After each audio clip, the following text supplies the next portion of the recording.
स्वः तत्सवितुर्वरेण्यं भर्गो देवस्य धीमहि धियो यो नः प्रचोदयात्। सुख आणिक दुःख यांना सांधते आहे, जीवनाशी ती कधीची भांडते आहे।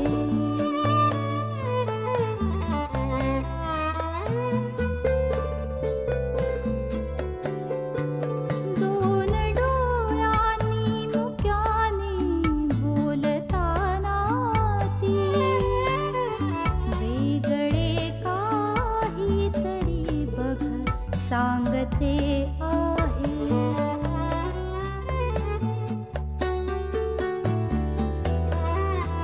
जीवनाचे एक गाणे गात जाताना वेगळीशी चाल त्याची बांधते आहे। जीवनासाठी जणू ही अकस्मिता, सुखाणिक दुःख वेडी अवंतिका।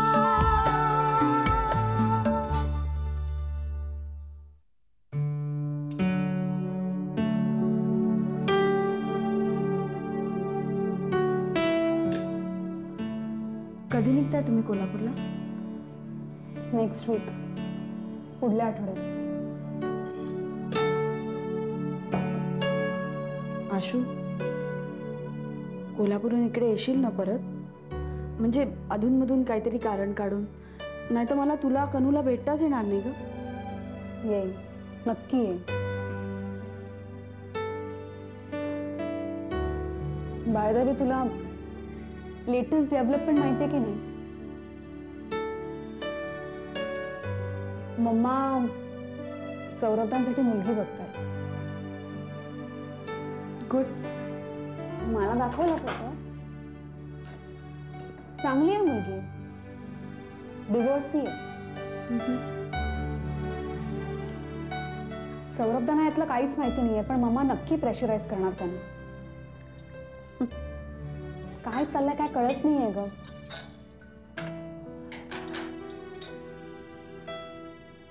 आशू, सौरभ एकदा स्थिरस्थावर झाला ना की मला खूप बरं वाटेल बघ। खाली राहून राहून असं वाटतं की कोणीतरी सुखी होऊ देत या जगात।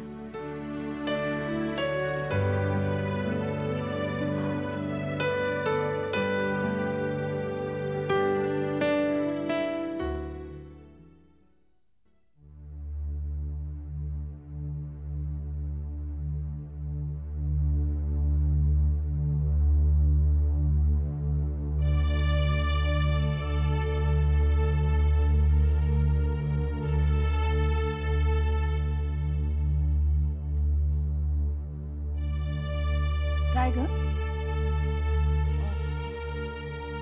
मला तुमच्याशी बोलायचं आहे। अगं मग बोल की, त्यात परवानगी कसली मागतेस? जरा सिरियसलीच बोलायचं होतं सलील बद्दल।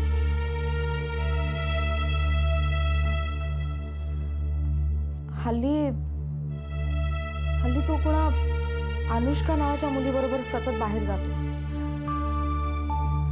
अगं तो त्याच्या फॅक्टरीमध्ये जातो आणि अनुष्का त्याच्या पार्टनरची बहीण आहे, ती सुद्धा जाते फॅक्टरीत। आता सलीलनी काय फॅक्टरीत जाणंही बंद करायचं? नाही तसं नाही, पण मग काय? तुमच्या लक्षात आलंय का नाही माहित नाही मला, पण हल्ली त्या अनुष्काचं प्रकरण जरा जास्तच वाढलंय। वाढलंय म्हणजे? हल्ली सतत त्याच्या तोंडात अनुष्काचं नाव असतं आणि तो हल्ली सारखा बाहेर राहायला लागलाय। अगं पण म्हणून काय? एक मिनिट आई, त्याच्या बाजूने बोलायच्या आधी तुम्ही प्लीज माझंही ऐकून घ्या। परवा मला त्याच्या खिशात 2 सिनेमाची तिकीटं सापडली। अगं मग गेला असेल सिनेमाला। एकदम सुतावरनं स्वर्ग कसला गाठतेस? आई मी उगाच गाठत नाहीये, तो स्वतः मला म्हणाला अनुष्का बरोबर गेलो होतो म्हणून। हो ना, मग झालं तर। पण काय काय गरज होती तिच्याबरोबर जायची त्याला? त्याचं खरंच हे फार वाढलंय. बाबा तुम्ही बोला ना त्याच्याशी प्लीज.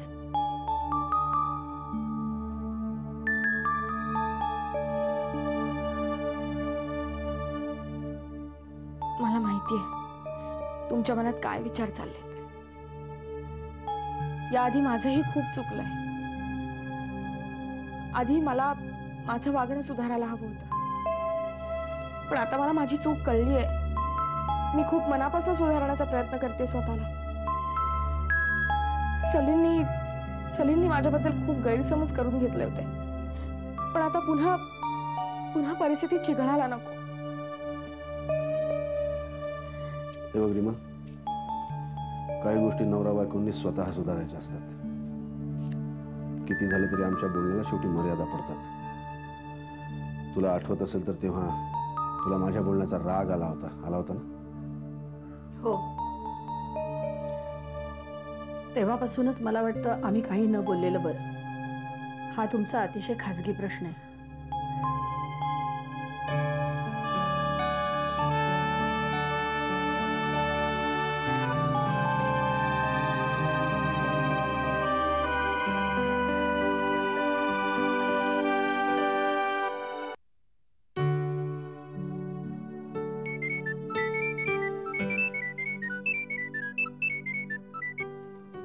हॅलो, हां बोला. म्हणजे तुम्ही अजून काम सुरू केलं नाहीये? अहो तुम्ही काय करताय? तुम्हाला माहितीये ना हे कॉन्ट्रॅक्ट मला किती महत्वाचं आहे.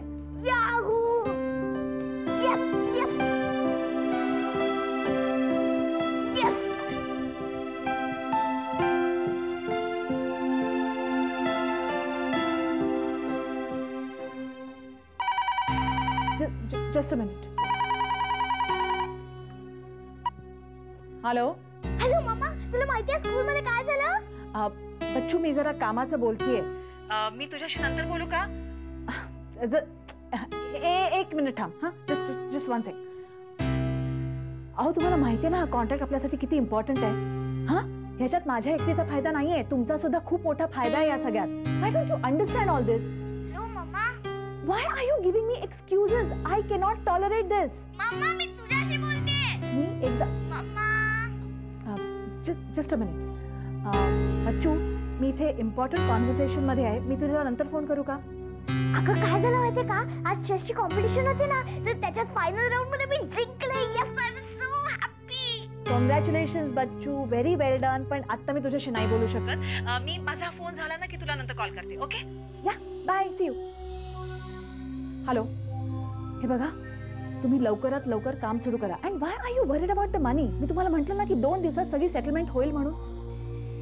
I am telling you once again, this contract is very important for me. आणि तुम्हाला माहितीच आहे, एखादी गोष्ट मला हवे असं मी ठरवलं की ती मिळवायला मी कुठल्याही थराला जाऊ शकते.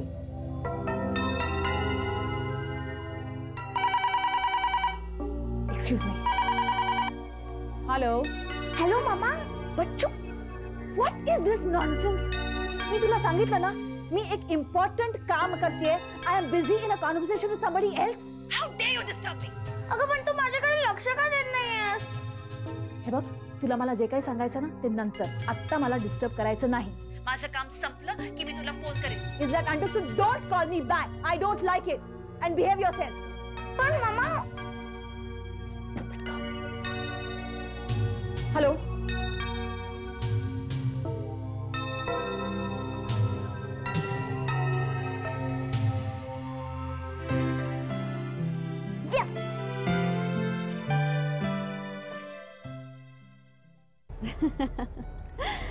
दोघं मिळून आबाला बघ कशी छान खेळवतात. काय मस्ती करतात माहितीये सगळे मिळून. बापरे. ए तुझ्या जॉबचं काय झालं? नाही अजून काही नाही. नाही म्हणजे शोधतीये. 2-3 ठिकाणी रेझ्युमे पण मेल केलेत. येईल कुठनं तरी उत्तर येईल. अनिशला पण फोन केला होता त्याची अपॉइंटमेंट घ्यायला. अनिशची अपॉइंटमेंट? हो आता कामासाठी भेटणार आहे ना त्याला म्हटलं तुझ्याकडे काही एक्स्ट्रा जॉब्स असतील तर थोड्या दिवसासाठी जस्ट हेल्प मी आउट. अगं त्याची काय हरकत असेल. In fact will be more than happy. काय म्हणतोय ग अनिश? अनिश बरा आहे आता. नाव आय फील की ही हॅज सेटल डाऊन. म्हणत होता की खूप दिवसात भेटलो नाही आपण सगळे, भेटूया एकदा म्हणून. खरंच भेटूया ना ग. मी सुद्धा ना मध्यंतरीच्या काळात कुणालाच नाही भेटले. नाही मित्रमैत्रिणींना, नाही प्रोफेशनली कोणाला. खरं सांगू प्रोफेशनली मला काय कॉन्फिडन्सच राहिला नाही ग. म्हणजे मला काही जमेल असं वाटतच नाहीये मला. ए आशू मी जर का इथे असते ना तर आपण सगळ्यांनी एकत्र मिळून काम केलं असतं. पूर्वीचे दिवस परत आल्यासारखं वाटलं असतं. तुला गंमत सांगू, मला कितीतरी वेळा असं वाटतं की आपलं आयुष्य आपल्याला असं रिवाइंड करता आलं असतं ना तर खूप मजा आली असती. मी तर माझं आयुष्य थांबवून ठेवलं असतं. माहितीये कुठे?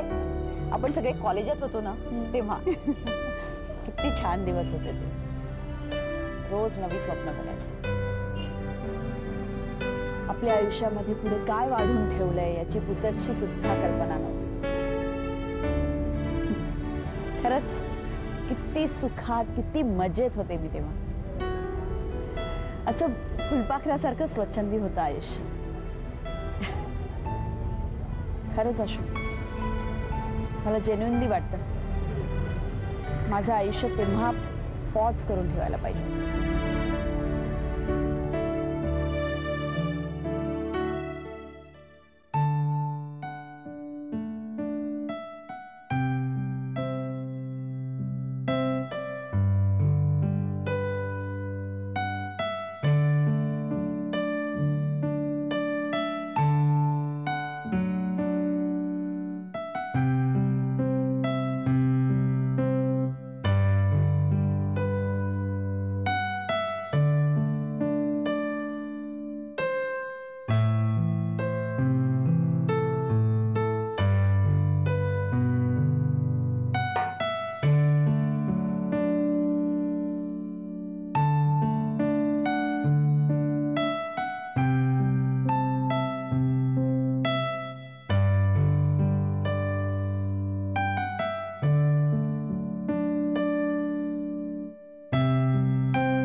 अरे वा वा वा माई लाडू लाडू छान. बेसनाचे लाडू. हे लाडू तुझ्यासाठी नाही आहेत. आज एका मुलीला चेस मध्ये ट्रॉफी मिळाली आहे, तिच्यासाठी ते लाडू आहेत. कॉंग्रॅच्युलेशन.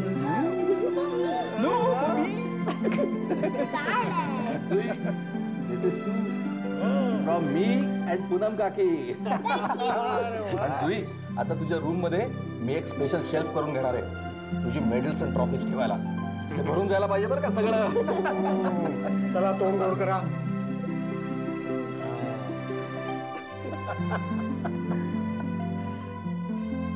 अण्णा खरं तर ही ट्रॉफी मला तुमच्यामुळेच मिळाली.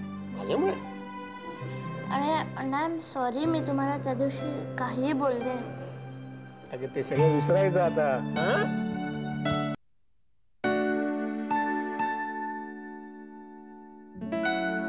तिने मला अजून फोनही केला नाही आणि मी अजूनही रिंग वाजली की तिचाच फोन असेल या आशेने उतावीळपणे फोन उचलतोय. छे, काहीच करावंसं वाटत नाहीये, कशात लक्ष नाहीये, कोणाशी बोलावंसंही वाटत नाही.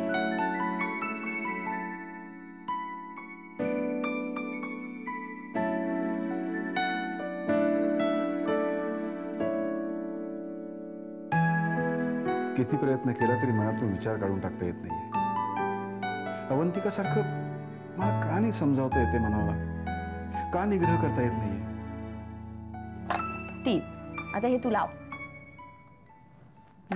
घट्ट लावायचं असं नाही काही, नीट लावायचं आहे बघ. इथे असं घालायचं आणि आता दाब. वहिनी कॉफी घ्या. एक मिनिट हां, कॉफी आणली आहे, दाब आता नीट दाब. रुक्मिणी, तू इतके लाड चालवलेस ना माझे, मी घेतली असते ना माझ्या हाताने करून कॉफी. म्हणजे म्हणजे आता मला माझी कामं स्वतः करायला नको का शिकायला? असं का म्हणताय? ऑफिसात नाही जायचं नाही, आता ऑफिसला नाही जायचं. का? मी नोकरी सोडली. काय? नोकरी सोडली? म्हणजे कोणी काय बोललं का तुम्हाला? म्हणजे भांडण झालंय का? नाही, तसं काहीच नाही. मग का सोडलीत नोकरी तुम्ही? जाऊ दे ना तो विषय. वहिनी, मी आर्यकडे नीट लक्ष देत नाही असं खरंच वाटतंय का तुम्हाला? काय? असं कधी म्हटले मी? तसं नाही, पण त्या दिवशी रिचाने तसं केलं ना, त्या दिवसापासनं. रुक्मिणी, अगं आर्यला तू किती चांगलं सांभाळतेस, माझ्याही पेक्षा चांगलं, असंच म्हणते मी नेहमी. आणि खरंही येते. हे बघ, मी कुठेही गेले, मी नोकरी सोडली, घरी बसले, तरी सुद्धा आर्यची तुझ्या इतकी काळजी मी घेऊ शकणारच नाहीये. आणि तुझ्या इतकं विश्वासाचं, इतकं प्रेम करणारा माणूस आम्हाला मिळणार पण नाहीये दुसरं. हा तुमच्या मनाचा लई मोठेपणा आहे वहिनी. तू मला एक गोष्ट सांग, हे कोणी तुझ्या डोक्यात भरवलंय? कोण म्हटलं तुला असं? तसं नाही, पण तुम्ही अशी अचानक नोकरी सोडून दिली म्हणालात ना, म्हणून. अगं, माझी नोकरी सोडण्याची कारणं वेगळी आहेत. जाऊ दे, मी तुला सांगेन कधीतरी. पण रुक्मिणी, एकच काम कर, आत्ताच ही गोष्ट कुणाला कळायला नको आहे. म्हणजे विशेषतः सौरभ आणि तिकडच्या माणसांना, त्यांना अजिबात कळू देऊ नकोस. ठीक आहे.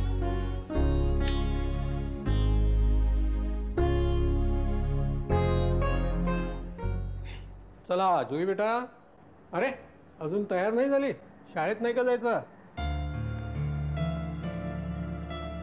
काय झालं? रागवली? अगं बोल ना, गप्प का? अण्णा, मी खूप वाईट आहे ना? सोनू, अगं वेडी आहेस का तू? तर सगळ्यात शहाणी मुलगी, गुड गर्ल. नाही अण्णा, मला माहिती आहे, I am a very bad girl. का? माझ्यामुळे डॅड परत ड्रिंक्स घ्यायला लागला ना. असं कोणी सांगितलं तुला? मी आज डॅडच्या रूम मध्ये गेले होते ना, तर तिथे नुसत्या बॉटल्स आणि सिगरेट्स होत्या. अगं पण तुझा काय दोष आहे त्याच्यात? मी डॅडला म्हणाले ना की अवंतिका आंटीशी लग्न नको करूस म्हणून. तसं काही नाही. मग काय कारण आहे तर? अगं तुला माहिती आहे ना, डॅडला काहीतरी ऑफिसचं टेन्शन असेल, किती काम असतं त्याला ऑफिसात. पण अण्णा, याच्यासाठी ड्रिंक्स घ्यायची काही गरज नाहीये. अण्णा, तुम्ही समजावून सांगाल का डॅडला? बर, मी सांगतो समजाव. हं? आणि अण्णा, नुसतं सांगू नका, पण रागवून सांगा त्याला, नाहीतर डॅड परत. नाही नाही नाही, मी त्याला अगदी रागवून सांगेन. तो पुन्हा असं कधीच करणार नाही. प्रॉमिस? प्रॉमिस. चला चला, आता जाऊया ना शाळेत. चला, तयार व्हा.